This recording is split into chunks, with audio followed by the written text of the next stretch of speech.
Hello guys, good afternoon sa inyo lahat. At ang oras natin ngayon ay 5:30 na.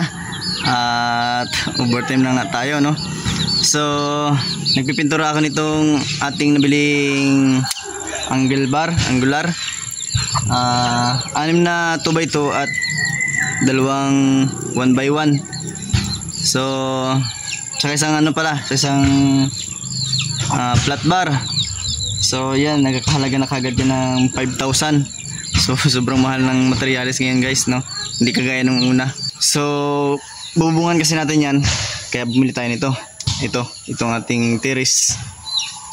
Yan, bubungan natin yan.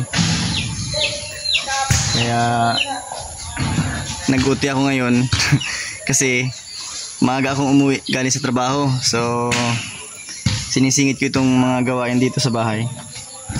At ngayon lang tayo nagkaroon ng oras, no? So singit-singit lang. So ito, pipinturahan natin to para hindi kalawangin. Ito nga, medyo nanilaw na itong flat bar.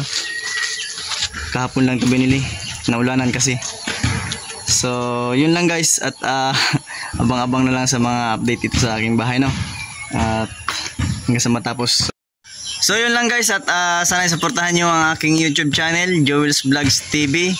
Huwag kalimutang mag-subscribe, like and share sa aking mga ginagawang video. So yun lang guys, hanggang dito na lang. Salamat.